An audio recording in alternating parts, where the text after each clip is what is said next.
Hey you guys, welcome back to my channel and welcome back to another update of the Graveyard Project Pan.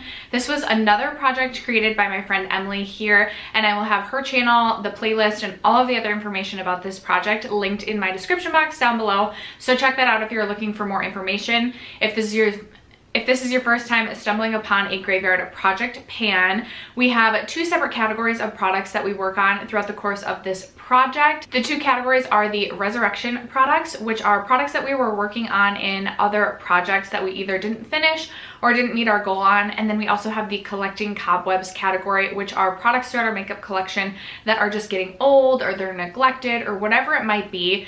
And you can kind of choose how many products that you want to work on in this project. A lot of people, including myself, have been working on 6 products, so I do have my update on those 6 products. This is a rolling style project, so I have 2 products to roll out today, which I'm really excited about. And this is the last update before the finale. The finale will be on Halloween, so if you're interested in seeing my progress, stay tuned. First, if you have yet to subscribe to my channel and you like project panning content, or you just like to chit chat about makeup, I would love if you would consider subscribing before moving on. And other than that, let's jump into the video. All right, most of the products that I am going to update you on have been in since the introduction. I knew going into this project that a lot of the products that I selected were going to be long haul products, and I was just hoping to hit my goal by the end of this project. So we'll start with this one right here. This is a depotted like blush topper out of an old Smashbox palette that I owned, and I was working on panning this shade. I can't remember if I wanted to like pan that whole face palette, but this is the like specific pan that's gotten the most use out of that palette and the one that I really enjoyed the most. So I did end up depotting it, and my goal is to hit pan on this. This was in like my 18 and 2018, and then I believe it was also in like a round of my whole collection project pan where I gave myself a use goal. This has gotten a ton of use, but I will say I didn't use this as much as I was hoping to since the last update. I feel like this is something that I kind of forgot about. So there is still a dip, but I also am not confident I'm gonna hit my goal on this by the finale. Would love to hit pan on this, but I don't believe we saw any weight change in this. No, we did see this. I used a gram of product, which I am excited about. So it was weighing 69 grams last update, and it weighs 68 grams today. I weighed it with this Z palette because it's like literally stuck in here. Now, I don't know if there was like glue on it or what, but we did see a gram of use on this. So that's super exciting. I feel like we'll see when I look at the comparison photos. I feel like this looks very much the same that it did 2 months ago, but we'll look at the photos. The next product I have not been very successful with at all. This is my Kevin Aquan sculpting powder. I have mine in the shade light. Mine did have a pan when I rolled it in, and I'm sure it looked very similar when I rolled it in to what it looks like now. I actually did use this to sculpt my gobbler, as I like to refer to it.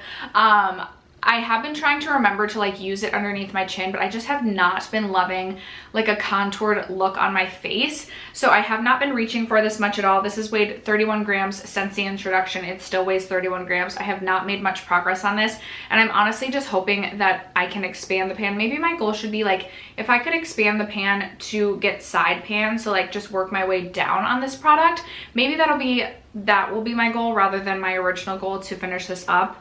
I just have not felt motivated or inspired to reach for this. So I am gonna give myself a new goal and say I just would love to have like expand the pan downward, so maybe we can have pan that's touching the side by the finale. So 2 months to do that. We'll see what I can do. Next up, I have this ColourPop Super Shock Shadow, which I was also working on in my 18 and 2018. That is where this product came from as well. Either that or maybe it was 19 and 2019 for this one. I think this was my 19 and 2019. Or 20 and 2020, one of my year-long project pans. This actually was in my this was in my 20 and 2020. Why am I getting so confused? This is a ColourPop Super Shock Shadow from the Halo Top collection in the shade Extra Sprinkles. This is what mine is currently looking like. I have reached for this, but not enough, I feel like, to make any significant progress. This has been weighing 13 grams since the introduction. It still weighs 13 grams. I do try and like evenly spread. My goal was to finish this, but what I've learned about ColourPop Super Shock anything is it's relatively easy to hit pan on, but actually finishing up the product is no joke. Very much a challenge. I don't think I will finish this by the finale, but would love to. I think I think the pan has like multiple rings on it. So maybe I would like to expand the pan to be able to see a full ring on this, not just like the center part, but actually see a visible ring. So that will be my new goal on this one. This has not been the most successful for me. I think maybe I gave myself too lofty goals at the beginning. Next up, I have this lipstick, which it was either my 18 in 2018 or 19 in 2019. It was another year-long project. This is my Tarte Rum Punch lipstick, and this is all that we have left for this. This is this is my favorite lipstick in my collection. I'm gonna top some on top of what I have on today. I love this. This is something that I will repurchase when I finish, which there's that piece of me that's like, why are you finishing this? But this is pretty old in my collection, so I do need to use this up. There was some visible movement, but this I believe is still weighing the same as last update. Yep, it's weighed 18 grams since the introduction. It still weighs 18 grams, but I have made like good progress on this. I don't know if I'll be able to finish this by the finale. That's still my goal.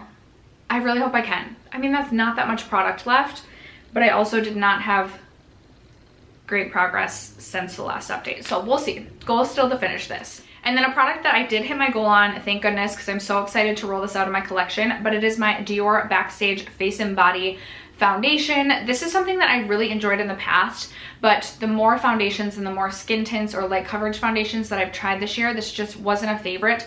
I think part of that was because my shade was very pink toned in this, and it just did not match me that well either. I actually would be interested to see if I purchased this like in a shade that matched me better, if I would like it more. But this weighed 53 grams at the introduction, and now that it is empty, it weighs 22 grams. Very excited to have a new empty in my collection. Very excited to have another foundation empty towards like my end of the year makeup empties, and another foundation gone, so that my makeup inventory numbers can decrease by a little bit. So I will have a new product to roll in for this at the end. And then my sixth and final product is this Cous Duo, which I rolled in, I believe, last update. This was in my whole collection project pan this year, so it was randomly generated for me, and I absolutely loved using it, and I was really close to hitting pan by the time I hit my usage goal in that project. So I did roll this into this project with the intention to hit goal, obviously, to hit pan on the highlight side of this. And as you can tell, I do have a pan here, which is super exciting. I do love both sides of this, and even though this is obviously too deep to be just like a standalone highlight for me, I loved using this as like a glowy blush, even on its own. I use this on its own quite a bit. Today I have these two mixed on my cheeks, and that's what my blush is, but I'm very excited to have hit pan on this, have another pan in my collection. I did decide at the beginning of this year, while I still wanted to use up a lot of makeup and have a ton of makeup empties, and I still have a very lofty makeup empty goal, I also wanted to try and rotate through my powder products more so that I could have more pan throughout some of my powder products, but maybe not use up as many. So rather than using up 2 powder blushes this year, I'd rather even use up 0 powder blushes but have pan on 4 or 5 of them. So I'm really excited to have pan on another like highlight slash blush product. I will say this is a powdery formula, so that kind of helped, or it made the product go quicker, but I didn't feel like I was overusing this. Regardless, we will be rolling in a new product to replace this as well. So the 2 products that I have decided to replace, the 2 that I'm rolling out, up first I have this Becca Mini Shimmering Skin Perfector in the shade Rose Quartz. So I was working on this last year in my 20 and 2020 project pan. This is one of my favorite highlights in my entire collection, has always been. I do have this shade in a face palette yet, so when I finish this I will still have the shade in my collection, which I'm very happy about, but I would love to see if I could finish this. And I know that's a really lofty goal for 2 months worth of time, especially because even though I have like really worn away this side and it's pretty flat down here, I feel like there's a lot of product on this part of the pan. I reach for this quite frequently, and I would just like to decrease my makeup inventory by a little bit using a product that I know I love and won't be rebuying. I still have another one of these in my collection. So my goal is going to be to finish this we'll see. I will probably have to repress this at some time, but I'm gonna have to be very aggressive with my use on this in order to hit that goal. And then my final product that I'm gonna roll in to replace the Backstage, the Dior Backstage, I'm gonna roll in this liquid lipstick. I haven't worked on a lot of liquid lipsticks this year, and this is my Dose of Colors liquid lipstick in the shade A Mauve Story, which I believe was part of one of the Desi Katie collaborations. I was working on this, I believe in my 20 and 2020. It was either that or my 19 and 2019, another year-long project. And I feel like this is really light. Like, I feel like I've used a lot of this. It's obviously opaque packaging, so it's really hard to know. I did obviously weigh this, so we'll have to measure it that way. I'm gonna give myself a goal of using this up because I wanted to use it up in the previous project that I was using it. Here it is swatched right here. I actually did have that on my lips, and now I have that Tarte lipstick over top of it. This is one of my favorite liquid lipstick formulas, and this one I would say is even more comfortable than the regular Dose of Colors liquid lipstick formula, because this one I swear does not dry all the way down. It doesn't totally set, which I know would bother some people, but for me it makes it a lot more comfortable, and I do really enjoy reaching for this one. I think I'll definitely be more motivated obviously having it in a project, and I would love to finish up another lip product and also like a liquid lipstick, because I finished up I think one other liquid lipstick this year, which is very rare. Like, I do not use up liquid lipsticks. They're just not my jam anymore. So would love to finish this and get it out of my collection. And after that, that is going to conclude this update for the Graveyard Project Pan. I hope that you guys enjoyed this one. I would love to know if you recently finished up any older products in your collection, or if you're currently working on any old projects, or currently working on any old products that you're like aggressively trying to get out of your collection. Let me know in the comments down below. Other than that, thank you so much for sticking around to watch today's video and for supporting my channel as you always do. I love you guys so much, and I will catch you in my next video. Bye.